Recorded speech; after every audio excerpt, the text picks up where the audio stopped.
करता है क्या? बीच सड़क पे गुनाह करता है क्या? नहीं ना, छुप के करता है, बंद कमरे में करता है। और अल्लाह फरमाता है क्या तुझे पता नहीं, तू जहां भी रहे खुदा देख रहा है, खुदा देख रहा है। आप लोग उकता गए, अब तकरीर नहीं करूंगा, मगर एक सवाल का सिर्फ जवाब दे दीजिए। तकरीर फिर कभी सुनेंगे आप, मैं तकरीर थोड़ी कर रहा हूँ, बस एक बात आपके जहन में सिर्फ उतारना था। हजरात, हम अगर कामयाब होना चाहते हैं, इज्जत चाहते हैं, हम सजदे से जुड़ जाएं, अपने रब से बातें करें। रात की तारीकी में सजदे में जाओ, अपनी ज़िंदगी की दुख भरी कहानी अल्लाह अपने रब से सुनाओ, वही सब कुछ हल निकलेगा, वहीं से रास्ते निकलते हैं। हजरात, कितने लोग अल्लाह से मोहब्बत करते हैं, जरा हाथ उठा के बताइए। वाह वाह वाह। अब मैं बात खत्म कर रहा हूँ। अच्छा, आपको क्या लग रहा है कि मेरी तकरीर हो रही है? अभी तो तकरीर मैंने शुरू की ही नहीं है। शुरू कर दूंगा तो फिर डेढ़ घंटे की तकरीर होगी, तो शुरू ही नहीं कर रहा हूँ। बस सुनिए, आप लोग अल्लाह से मोहब्बत करते हैं, सुभान अल्लाह सुभान अल्लाह, मगर मैं कहता हूँ ये कोई कमाल नहीं है कि आप अल्लाह से मोहब्बत करते हैं। कमाल ये है कि अल्लाह ताला हम जैसे गुनहगारों से मोहब्बत फरमाता है। कितना करीम है, कितना रहीम है वो। हम गुनाह करते हैं मगर परवरदिगार हमसे मोहब्बत फरमाता है। हम गुनाह कर रहे हैं, वो हमसे प्यार फरमाता है। सुभान अल्लाह सुभान अल्लाह। अल्लाह हमसे मोहब्बत फरमाता है, हम लोग भी अल्लाह से मोहब्बत करते हैं। अच्छा, हम लोग अल्लाह से भी मोहब्बत करते हैं, माँ से भी मोहब्बत करते हैं, बाप से भी मोहब्बत करते हैं, बहन से भी मोहब्बत करते हैं, बाप से भी मोहब्बत करते हैं, भाई से भी मोहब्बत करते हैं। बस एक जुमला है जो आपकी अदालत में रखना चाहता हूँ। हजरात सुनिएगा गौर से। हम कोई गलत काम करें, मिसाल के तौर पे हमारी उम्र अभी 20 साल की है, मैंने बीच चौराहे पे सड़क पे हमने सिगरेट पी लिया, मेरी माँ को पता चल गया मेरा बेटा सिगरेट पीने का आदी हो गया है। माँ नाराज हो गई। माँ बोलिए तो नाराज हो गई। आप आए घर, माँ पूछती है तूने इतनी बड़ी जुर्रत कर ली, तू नशे का आदी हो गया, मुझे तुमसे बात नहीं करनी है। माँ रूठ गई, माँ नाराज हो गई, बाप नाराज हो गया। क्या करते हो आप? छोड़ देते हो उसी हाल में? माफी मांगते हैं कि नहीं मांगते हैं? बस समझने की बात है, सिर्फ माफी मांगते हैं।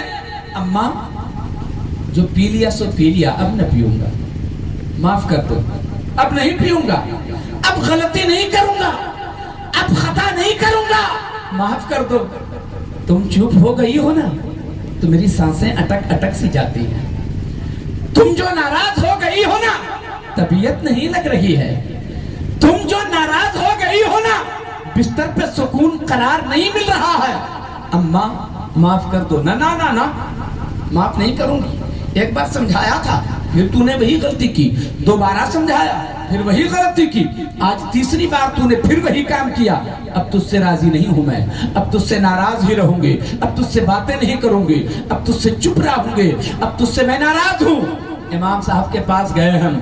इमाम साहब देखिए ना, अम्मी को बहुत मना रहे हैं मगर मानती ही नहीं है। माफी भी मांग रहा हूँ, माफी भी मांग रहा हूँ, मगर वो मानती नहीं, नाराज ही है। आए हाय। हजरात सोचो, क्यों माफी मांग रहे हो? इसलिए कि आपकी अम्मा आपसे मोहब्बत करती है, तब ना आप उन्हें राजी रखना चाहते हो। आपकी अम्मी से 70 गुना ज्यादा हम सबका परवरदिगार हमसे मोहब्बत फरमाता है।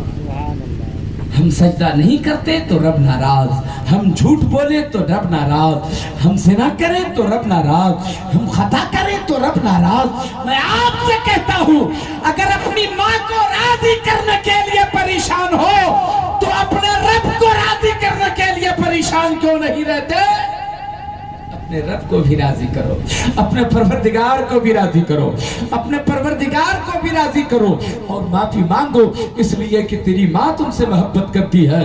तेरी माँ से 70 गुना ज्यादा तेरा परवरदिगार तुमसे मोहब्बत फरमाता है।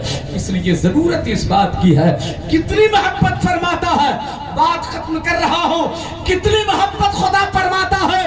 अंदाजा लगाओ, हम माँ के पेट में है, सिरा साहब का पोता है, मोहब्बत देखिए। اور سراج صاحب سے زیادہ پروردگار عالم اس کے پوتے سے محبت فرماتا ہے. جتنی محبت سراج صاحب اپنے پوتے سے کرتے ہیں اس سے 70 گنا زیادہ پروردگار اسی کے پوتے سے محبت فرماتا ہے. کیا کرنا چاہیے؟ غور سے سن لیجئے. آپ شیرنی آ چکی ہے، آپ کو بھی سمجھ میں آ چکا ہے کہ شیرنی آ گئی تو اب سلام ہی پڑھنا ہے. مگر سنیے، یہ بات ختم کر رہا ہوں. اللہ تعالیٰ کتنی محبت فرماتا ہے. اللہ اللہ، ہم ماں کے پیٹ میں ہیں مگر وہی ہمیں زندہ رکھتا ہے. پروردگار وہی زندہ رکھتا ہے. ماں کے پیٹ میں ہیں وہی روزی بھی دے رہا ہے. اب دنیا سے باہر آئے، جیسے ہی آئے نا، دنیا میں آئے، 2 گھنٹے کی عمر ہے بچے کی. اب جو بچہ پیدا ہوا ہے جینے کے لیے کھانا چاہیے کہ نہیں چاہیے؟ پانی چاہیے کہ نہیں چاہیے؟ غذا چاہیے نا بچے کو. انسان کو زندہ رہنے کے لیے کھانا چاہیے، پانی چاہیے. بس یہ سمجھنے کی چیز ہے. تقریر نہیں کر رہا ہوں، جلسے میں اس طرح کی تقریر نہیں ہوتی ہے. سنیے، صرف آپ کو میں سمجھا رہا ہوں تاکہ آپ ایک اچھے انسان بن سکیں. اللہ تعالیٰ ماں کے پیٹ میں پہلے انسان کو زندہ رکھتا ہے. باہر آئے، زندہ رکھنے کے لیے کھانے کا انتظام، پانی کا انتظام. اللہ نے کھانا دنیا میں رکھا، پانی بھی رکھا. مگر ایک بچہ جس کی عمر 2 گھنٹے کی ہے، نہ تو وہ کھا سکتا ہے نہ تو وہ پی سکتا ہے. بات سچی کر رہا ہوں نا. 2 گھنٹے کا بچہ ہے، 2 گھنٹے کی عمر ہے بچے کی. کیا وہ دانا کھا سکتا ہے جی؟ اب کھانا ضروری ہے زندہ رہنے کے لیے. پھر وہ زندہ رہے گا کیسے اگر نہیں کھا سکتا؟ تو سنیے، اللہ تعالیٰ کتنی محبت فرماتا ہے. اللہ تعالیٰ نے اسی بچے کی ماں کے دودھ میں اللہ نے کھانے کی بھی طاقت رکھا ہے اور پانی کی بھی طاقت رکھا ہے. ماں کے دودھ میں اللہ نے غذائیت بھی رکھا ہے اور مائیت بھی رکھا ہے. یعنی انسان کو زندہ رہنے کے لیے جن چیزوں کی ضرورت ہے اللہ نے اسی کے ماں کے دودھ میں رکھ دیا ہے. کتنی محبت فرماتا ہے. اور تھوڑا سا آگے بڑھئے. جوان ہوئے، بڑے ہوئے، سبزیاں کھاتے ہیں، چاول کھاتے ہیں. حضرات، گرمی کے موسم میں زمین سے جو سبزیاں نکلتی ہیں اس کا اثر ٹھنڈا ہوتا ہے. ٹھنڈی کے موسم میں جو سبزیاں زمین سے نکلتی ہیں اس کا اثر گرم ہوتا ہے. کتنی محبت فرماتا ہے پروردگار. گرمی کے موسم میں زمین سے پانی نکالو تو ٹھنڈا پانی نکلتا ہے.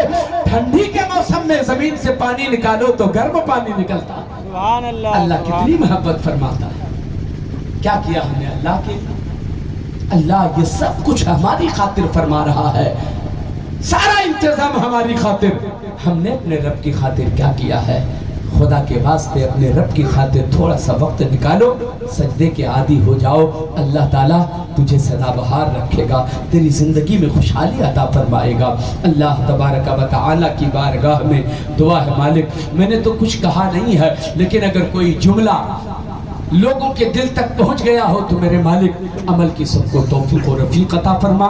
کہنے میں کہیں پر کوئی لغزش، کوئی خطا ہو گئی ہو تو رب کی بارگاہ میں ان خطاؤں سے توبہ کرتا ہوں. یا اللہ میری خطاؤں کو معاف فرما، میری توبہ کو قبول و مقبول فرما. استغفر اللہ ربی من کل ذنب و اتوب الیہ. لا الہ الا اللہ محمد